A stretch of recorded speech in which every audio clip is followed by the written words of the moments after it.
Hi friends, अत्यारे हूँ बनावुं छुं रसावाळा मग। एमां मैं अर्धी वाटकी मग छे एने कुकर में मीठुं नाखीने बाफी लीधा छे। अहींया 3 टेबल स्पून तेल गरम करवा मूकी दीधुं छे। तेल गरम थई जाय एटले राई नाखीशुं। राई फूटे पछी जीरुं नाखीशुं।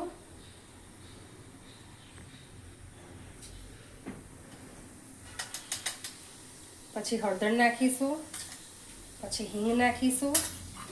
અને આ છે લીલા મરચાં, સૂકું લસણ, એક ડુંગળી અને એક ટામેટું મેં ચીલી કટરમાં ક્રશ કરી દીધું છે, એ નાખીશું।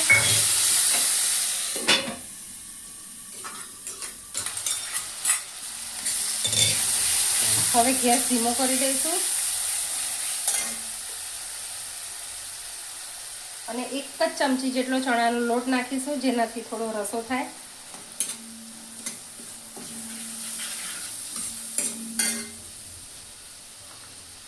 પછી એમાં સ્વાદ પ્રમાણે મીઠું નાખીશું। મીઠું મગ બાફતી વખતે પણ નાખેલું છે એટલે થોડું ધ્યાન રાખવું। હવે આ ડુંગળી અને ટામેટા ચડી જાય ત્યાં સુધી ઢાંકીને એને ચડવા દઈશું। ડુંગળી અને ટામેટા બરાબર શું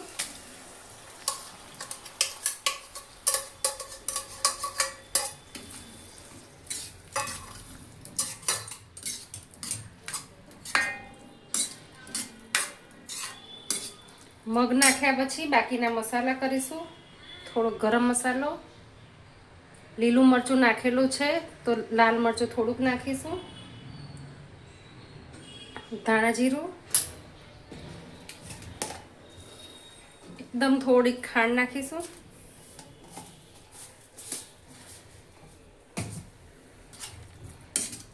आने मिक्स करीने ढांकीने हवे गैस बंद करीने छेल्ले थोड़ोक લીંબુનો रस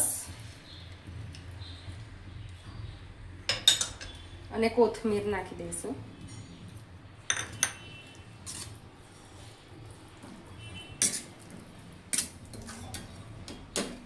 પછી એને સર્વ કરી દઈશું। તૈયાર છે આપણા મગ।